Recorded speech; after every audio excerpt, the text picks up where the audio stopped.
Dans le nom de Jésus. Ta parole est vérité. Sanctifie-nous par cette vérité. Au nom de Jésus. Et tous les saints disent Amen. Quelqu'un dit Amen. Amen. Est-ce que tu peux crier Amen 3 fois? Amen, amen, amen. Est-ce que tu peux acclamer pour ce Seigneur qui nous aime énormément?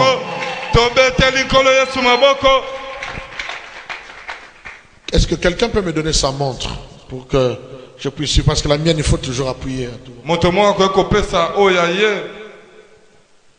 Nous avons commencé tant, je vais être à l'heure.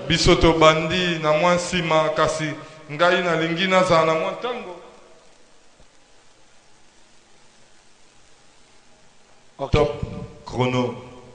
On doit sortir à quelle heure? 20 heures. Ok. Merci. Notre grand thème, c'est le mystère de la grâce. Le dimanche, nous avons essayé de parler des 4 aspects de la grâce telle que je l'ai découvert dans la Bible.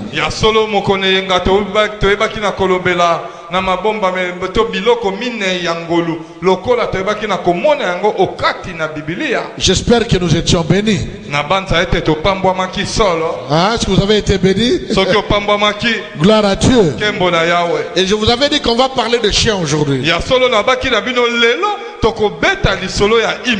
En lisant, nous avons entendu ou lu quelque part, on parle de chiens.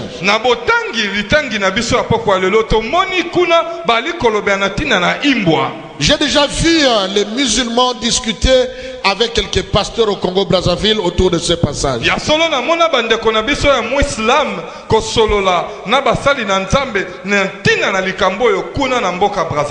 Parce que ce fils d'Ismaël disait que Jésus n'est pas venu pour nous. Il est venu pour les Juifs. Mais que Mahomet serait venu pour nous. Et les gens de mon village diront que c'est Simon Kimbangu qui est venu pour nous.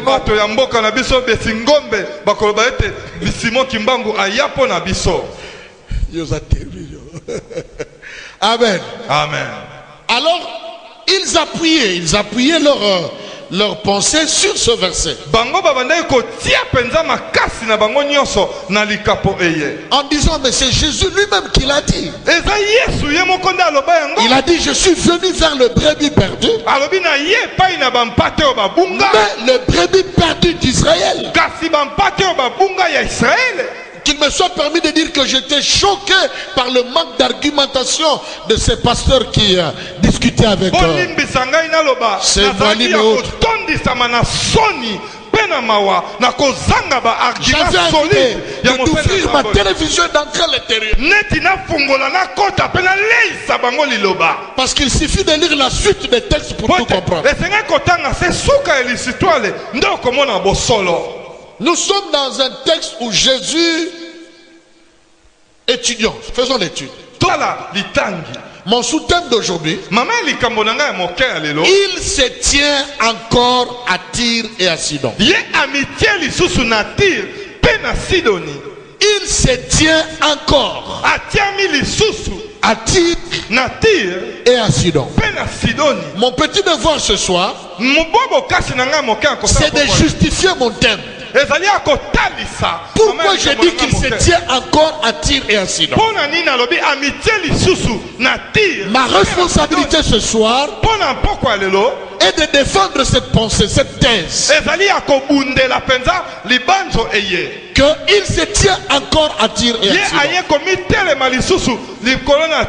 Est-ce que tu peux dire à quelqu'un, il se tient encore à Tyr et Sidon?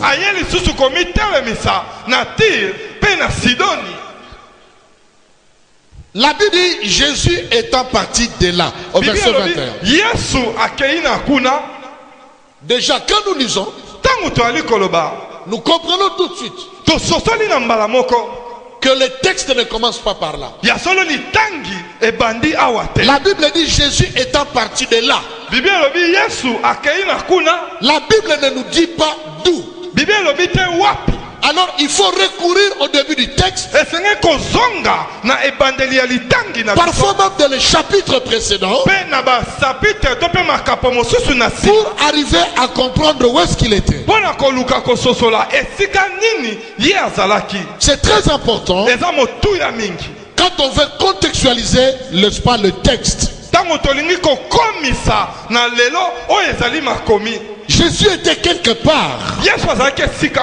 Et nous trouvons ça dans Matthieu chapitre 14 verset 34. Le chapitre 14 verset 34. La Bible dit, après avoir traversé la mer, il vint dans le pays de Génézareth. Je suis dans Matthieu 14 verset 34.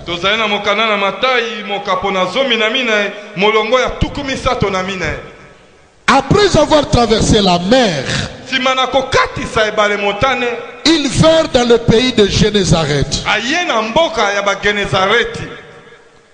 Et quand vous poursuivez, n'est-ce pas, le texte, vous vous rendrez compte que toute l'histoire, à partir du verset 34 jusqu'au verset 20, il se trouve dans le territoire de Génézareth.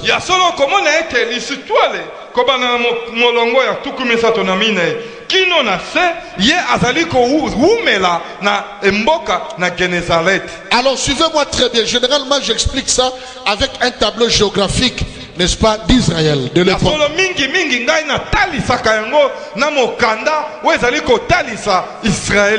Le pays de Génézareth, ce n'est rien d'autre que le territoire qui se trouvait aux alentours de la mer de Galilée.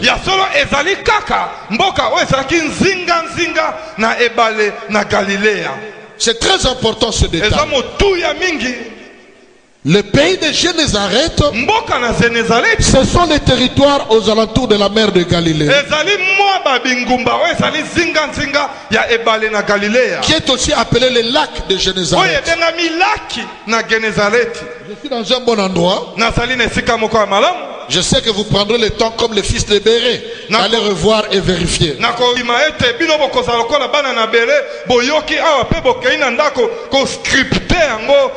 Alors les gens sont venus de partout dans ce territoire-là. Donc nous nous retrouvons dans le territoire juif. Dans le territoire israélien. Mais non loin du lac de Génézareth. Jésus se trouve là. Et tout ce qui se passe dans la suite de Matthieu 14 à partir du verset 34 jusque dans Matthieu chapitre 15 à partir du jusqu'au verset 20, il se trouve dans ce territoire. Maintenant, au verset 21, la Bible dit Jésus étant parti de là. C'est-à-dire il se trouve autour de ce lac, dans les villes, territoires voisins. Il y a Galilée, il y a Nazareth, tout autour. Maintenant la Bible dit il est parti de là. Jésus se déplace. C'est-à-dire il quitte ce territoire là. Et la Bible nous dit où est-ce qu'il va. La Bible dit il se retira vers le territoire de Tyr et de Sidon. Or géographiquement, Tyr et Sidon, et même Serapta, quand on parle de la veuve de Serapta,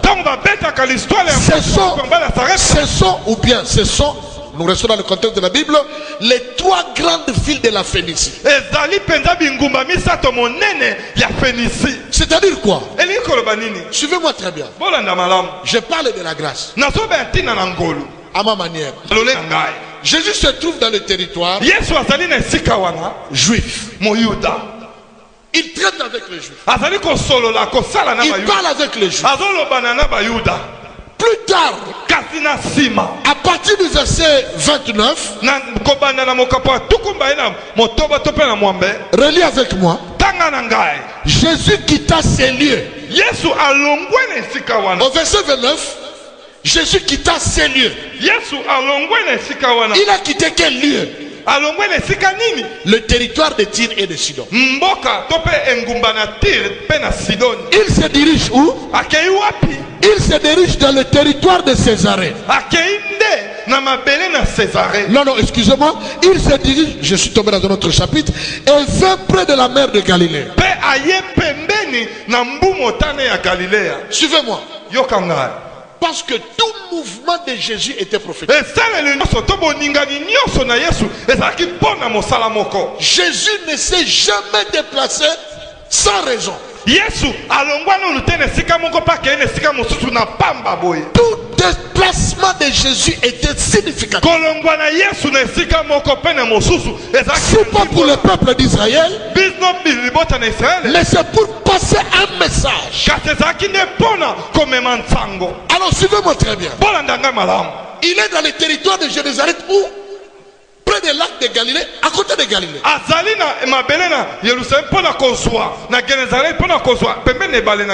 Plus tard, il revient encore là. Mais entre les deux versets, la Bible nous dit ceci. Quand il a quitté le territoire de Jérusalem, avant de revenir encore vers la mer,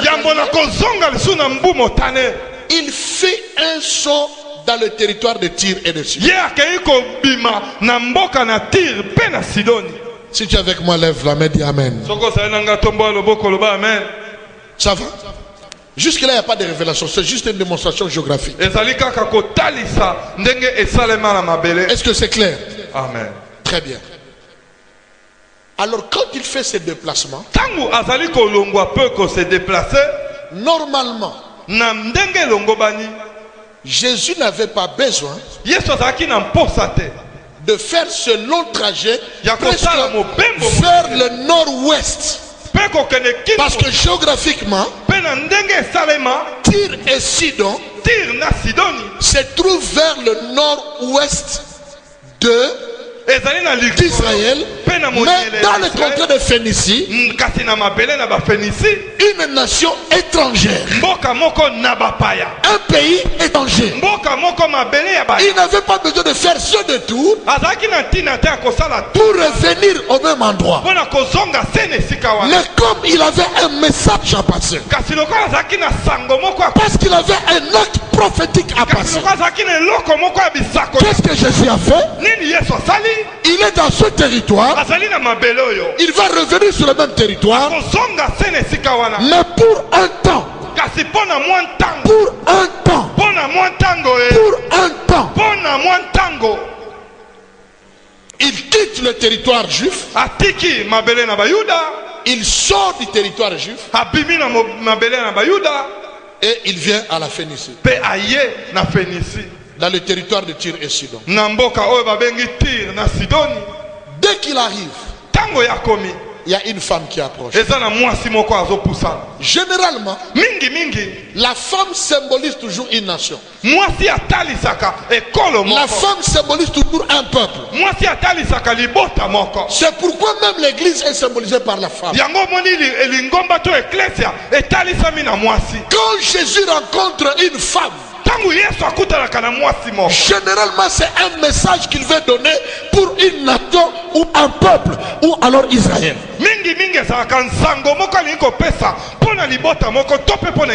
Il sort du territoire. Je me dis que les disciples ne savaient pas, mais où est-ce que nous allons pour faire quoi? Mais dès qu'il sort, dans sa préscience, il savait qu'il devrait rencontrer une femme qui avait besoin du salut, curieusement, pour sa fille. Est-ce que je parle à quelqu'un? Rencontrer une femme, et il devrait guérir non pas seulement cette femme, mais sa fille. La même scène se répète très souvent. D'ailleurs, en dehors de vendredi, je crois que je ne vous parlerai que des femmes.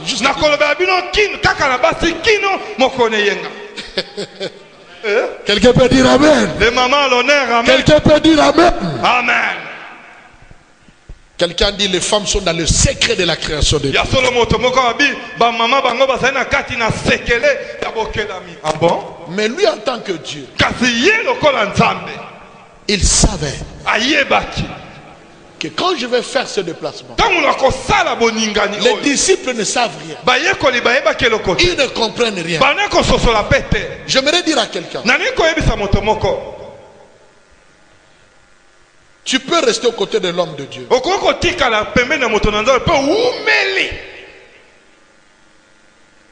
Mais le premier signe qui te montrera que c'est un homme de Dieu, c'est que tu ne le comprendras pas toujours.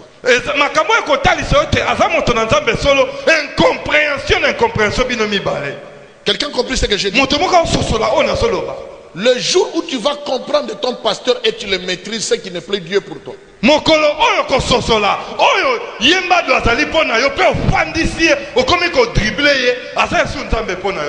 J'ai rencontré ma femme, j'avais 19 ans, elle avait 17 ans.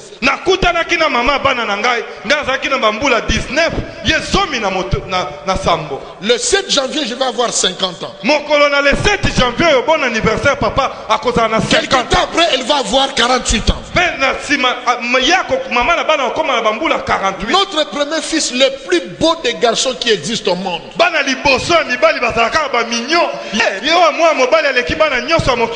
Il aura 20 ans le 1er novembre. Jusqu'à aujourd'hui, ma femme ne me comprend pas toujours. Elle comprend Martin. Mais quand je tiens le micro, elle ne me comprend pas. Si je trouve qu'elle me comprend beaucoup, je fais la prière. Et les choses qui vont lui arriver, elles ont mis chez moi. Amen. Quelle révélation. Pasteur. Quelqu'un peut dire Amen. Amen. Est-ce que nous sommes ensemble?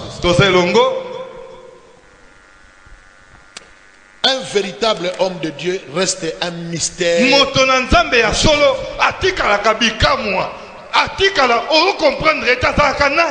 Tu peux croire le comprendre aujourd'hui, le maîtriser. Mais demain il peut te surprendre.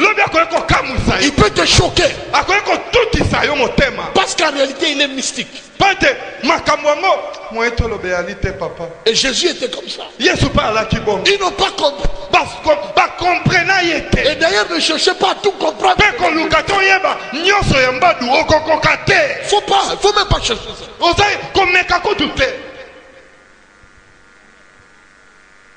Dès qu'il arrive, la Bible précise, une femme de cette contrée-là, c'est-à-dire une femme étrangère, s'approche de Jésus. Je n'ai aucun détail dans la Bible qui me donne des argumentations dont je pouvais me servir pour dire que cette femme savait que Jésus était Jésus. Mais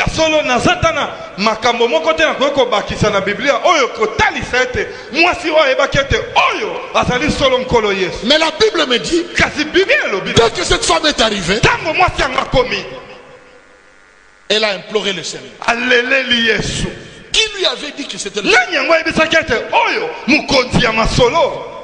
Qui lui a fait? Peut-être qu'il avait entendu parler de Jésus.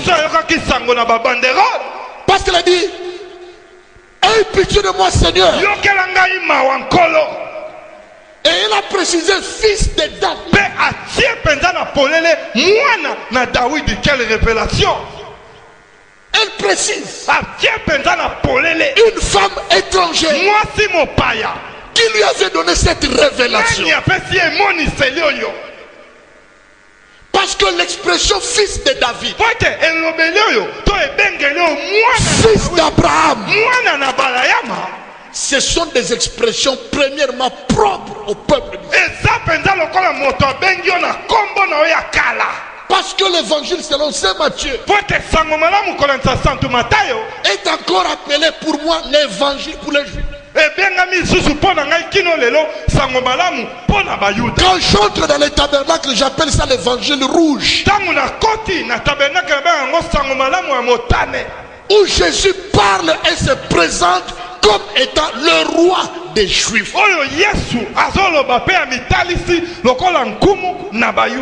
Dans Marc, il est serviteur. Dans Luc, il est le fils de l'homme. Et dans Jean, il est Dieu dans la chair. Si déjà en tant que prédicateur,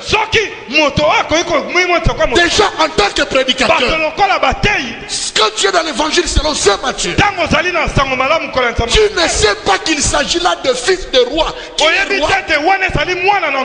vas dire de bonnes choses qui vont peut-être faire sauter l'épiderme, mais tu seras côté de la parole de la vérité. Parce que c'est ce qui justifie la réponse de Jésus. Comme j'ai dit, Seigneur, aie pitié de moi. Guéris ma fille. La Bible dit, Jésus n'a rien dit. Il s'est tué. Bon, quand Jésus s'était, à 2 reprises, il s'est tué comme ça. Quand on a amené aussi la femme adultère, il s'était tué aussi. Avant de dire que celui qui n'a pas péché, il s'est assis, il a commencé à écrire. Qu'est-ce que Jésus écrit? La Bible ne nous le dit pas. Je suis étonné d'entendre les pasteurs dire ce que Jésus a dit.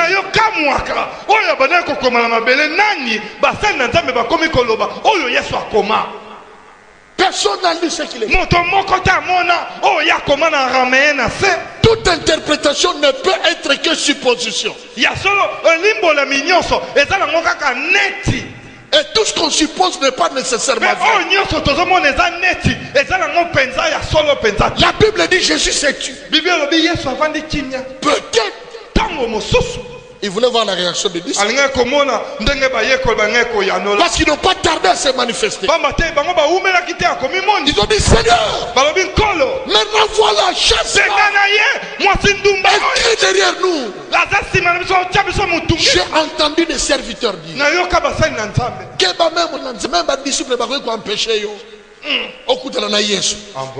Mais je vais te dire aujourd'hui, les disciples étaient dans le droit, ils avaient raison.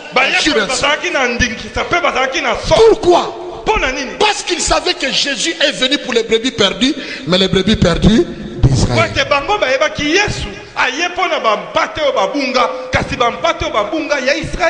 Et là nous avons à voir avec une femme qui n'est pas de nôtre. Nous sommes sortis de notre territoire. Elle n'a pas droit à cela. Mais la femme a crié encore. Et Jésus a parlé. Il a dit, femme, je ne peux pas prendre le pain des enfants et de donner aux chiens. Il a même dit aux petits chiens.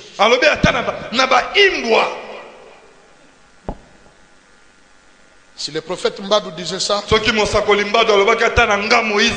tu vas changer d'église. Dieu seul sait ce qui arrivera. Quelqu'un peut dire Amen. Amen. Sommes-nous ensemble? Ça va, nous sommes ensemble? Jésus a répondu et a donné la précision. Il a dit, j'étais venu. Certes. Mais je suis venu chercher les brebis perdues. Mais les brebis perdues d'Israël. Si j'étais cette femme, j'allais lui poser la question. Mais pourquoi tu as traversé la frontière et tu es venu?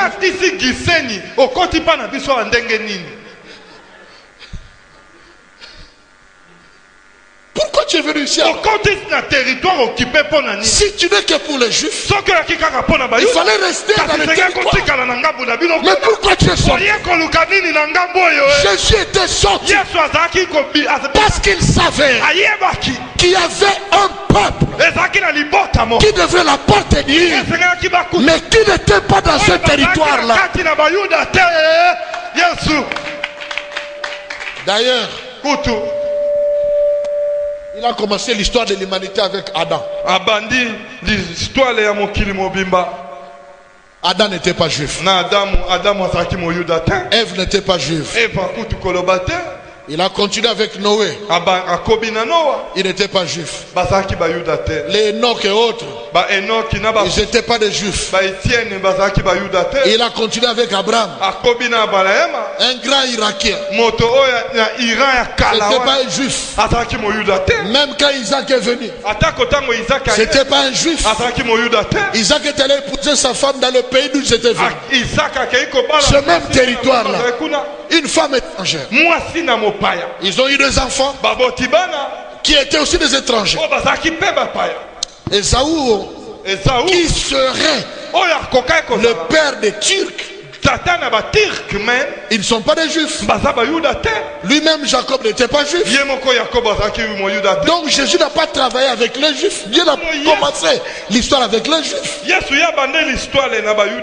Mais il a décidé de les choisir comme son peuple. Alors Dieu connaissait ces choses. Dieu dans la chair humaine, Jésus connaissait ces choses. C'est pourquoi il annonçait toujours dans son passage que je vous ai choisi, mais j'ai encore un peuple dehors.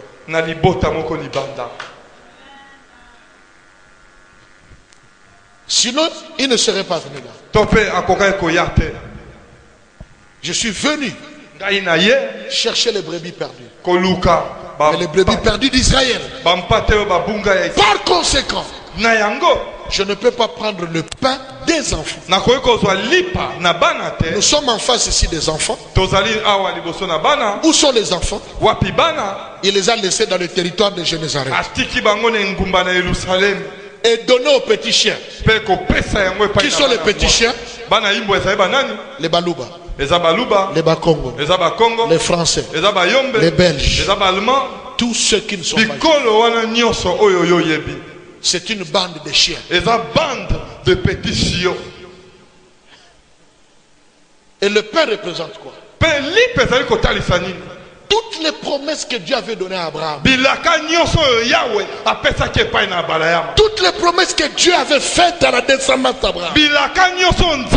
En termes de guérison, en termes des enfants, en termes d'élévation, en termes de prospérité, toutes ces choses-là sont représentées par le Père. En commençant par la parole. La guérison faisait partie du Père. Ce n'était pas destiné aux chiens que nous étions, que beaucoup sont encore. C'était destiné aux enfants. Quand il a fini de parler, au lieu de rentrer, il a traîné encore. Alors la femme va parler. Heureusement pour cette femme, elle n'était pas une femme... voilà. Pour ce qui passe au Toyebi, quel est le paix? Depuis la belle qui est-ce que vous avez dit? Mais la civilisation sur le pont. Non, elle n'a pas parlé comme ça. Cette femme a dit, il est vrai que je peux être une chienne. Si tu ne peux pas me donner le pain, il n'y a pas de problème. Quand les enfants vont finir de manger, les miettes qui vont tomber, donne-moi ces miettes. Quand les enfants vont finir de manger, donne-moi ces miettes. Alléluia. Je vais vous dire quelque chose. Alléluia. Il a dit, donne-moi-les. Écoutez-moi cette femme. Quand elle a parlé, ça touchait le cœur de Jésus. Et Jésus s'est dit, je vais lire ça. Qu'est-ce que Jésus a dit? Alors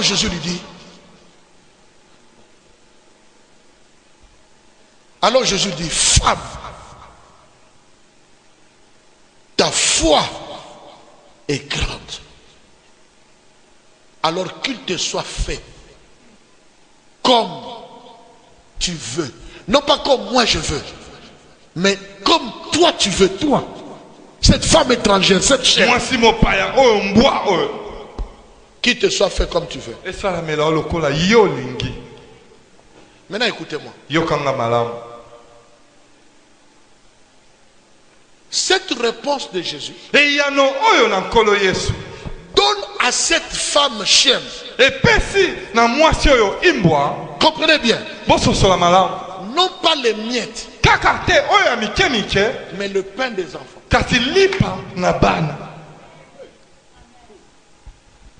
Quelqu'un comprend ça? Parce que la Bible nous dira à la fin. Elle a tenu ce qu'elle avait demandé. En rentrant, sa fille était complètement guérie. Donc Jésus ne lui a pas donné les miettes. Il lui a donné le pain des enfants. Mais écoutez-moi encore. Il lui a donné ça quand? Il lui a donné ça avant le temps. Je m'explique. Ce n'était pas encore le temps pour Jésus de prendre le pain et de donner. Pourquoi? Parce que Jean chapitre 1 verset 11 ne s'était pas encore accompli. Que dit la Bible dans Jean chapitre 1 verset 11? La Bible dit, il est venu chez les siens. Les siens ne l'ont point reçu.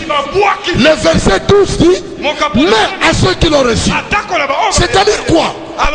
Les chiens ont eu accès au pain à partir du verset 12. Mais cette femme, Dieu lui a donné du pain avant le verset 12. Quelqu'un comprend ça? Il lui a donné le pain avant le temps. Alors qu'est-ce qui va se passer? Quand il a fini ça, Jésus se retourne. Le verset 29, la Bible dit, il retourne maintenant vers le lac de Galilée. Suivez-moi, je termine. Celui qui a compris ça comprendra presque toute la Bible. Et comprendra facilement tout ce que je vais dire. Il est dans le territoire juif. Il sort. Il pose un acte avant le temps à ceux qui ne sont pas juifs. Et il rentre. Il continue encore avec les juifs. J'aimerais dire à quelqu'un ceci. Je vous ai dit que mon thème, il se tient encore à Tyr et à Sidon. Pourquoi je dis ça? Je l'ai dit à cause de ceci. Jésus était venu pour les juifs, certes, mais dans ce contexte, comme dans plusieurs autres passages que nous verrons, il faut toujours une incursion vers un pays étranger. Selon le texte que nous avons lu, dès qu'il a fini, il est rentré en Israël. Mais je vais vous dire ceci. Spirituellement, depuis que Jésus était venu à Tyr et à Sidon, spirituellement, il n'est pas encore rentré. Il n'est pas encore rentré. Pourquoi je dis ça? Il est venu vers les nations. Jean chapitre 1 verset 11 c'est déjà accompli. Il était venu chez les siens, c'est-à-dire vers le peuple juif. Mais ce peuple l'a rejeté. Et d'ailleurs le rejet d'Israël est prophétique. Parce que Dieu lui-même avait prophétisé qu'il viendra un temps, ils seront frappés d'assoupissement, d'aveuglement spirituel. Ils auront des yeux, ils ne verront pas. Ils auront des oreilles, mais n'entendront pas. Alors il s'est retourné vers les territoires de Tyr et de Sidon. Et il dit, mais là, à tous ceux qui croient en son nom, il leur a donné le pouvoir de devenir enfants, ce que nous n'étions pas. Maintenant il crie, mais quiconque croit, les chiens, les chacals, liens, les oiseaux, les tabacs, et tout ce qui croit. Si tu crois, tu prends le pouvoir de devenir enfant. Et depuis qu'il a dit, il n'est pas encore rentré. Il est encore là. Parce que s'il rentre, avant qu'il ne rentre, Mbadou ne sera plus là. S'il rentre, c'est que Mbadou n'est plus là.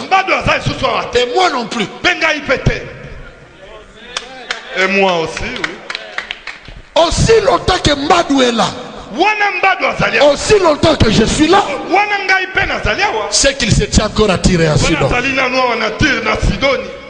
Et quand il est attiré à Sidon, ce n'est pas pour te donner des miettes, c'est pour te donner le pain des enfants. À une seule condition, que tu crois. Quelqu'un peut dire amen. Amen. Amen. Gloire au Seigneur. Tu n'as pas droit aux miettes. Surtout toi qui as cru en Jésus. Tu n'as pas droit aux miettes. Non. Les petites choses ne sont pas pour nous. Nous pouvons commencer par là. Nous pouvons passer par là. Mais ce n'est pas pour nous. Nous ne sommes pas pour les petites choses. Nous ne sommes pas pour les petits postes. Nous ne sommes pas pour les choses minimes. Non. Nous sommes pour les pains. La prospérité est pour nous. L'établissement est pour nous. La richesse est pour nous. La santé est pour nous. Le mariage est pour toi. Le mariage est pour toi. Les enfants c'est pour toi. La percée spirituelle c'est pour toi. Tu n'es pas fait pour des choses minables. Tu es fait pour des grandes choses. Pourquoi? Parce que Dieu a décidé de sa propre volonté de sortir du territoire juif et venir vers ce qu'on appelait des chiens, ce qu'on appelait des nobody, ceux qui n'avaient aucun sens, ceux qui étaient déconsidérés, parce que tu n'as pas demandé, parce que tu n'as pas prié. Alors on appelle ça une faveur que Dieu a donnée. Le comble dans cette faveur, pendant qu'il est à Tyr et à Sidon, si tu n'en profites pas, les jours il va continuer sa marche. On va fermer les frontières et tu seras considéré comme un M23 si tu veux entrer.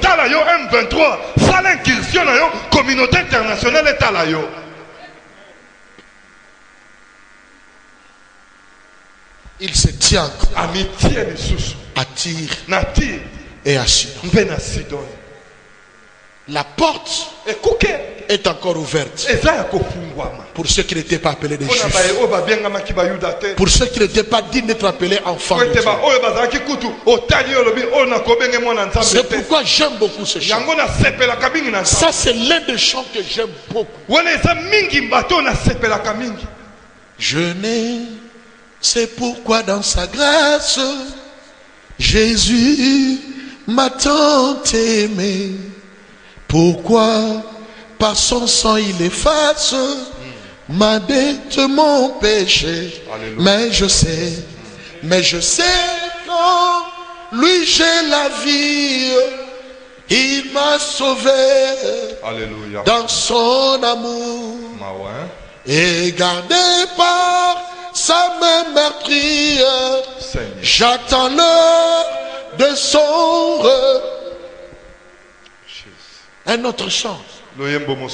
Amazing grace, how sweet the sound. Thank you, Lord. Et quand je viens à Lingala, quand j'écoute ce chant, Matondo na yo kolo pona bola mu. Est-ce que quelqu'un a déjà maîtrisé ces paroles? Ofungoli bikuke na lo. To bien m'a quitté. To pona m'a quitté. Mais tu as décidé de franchir la frontière pour nous les chiens. Alléluia. Nous avons demandé les miettes, mais il nous donne le pain. Aussi longtemps que tu n'as pas le pain, tu as le droit de le réclamer. Parce que le miettes, ce n'est pas ta portion. C'était ta portion, mais ce n'est plus ta portion. Si tu le crois, tu dis Amen. Si tu le crois, tu dis Amen. Si tu le crois, tu dis Amen. Si tu le crois, tu dis Amen. Si tu le crois, lève-toi. Lève-toi là où tu es. Lève-toi.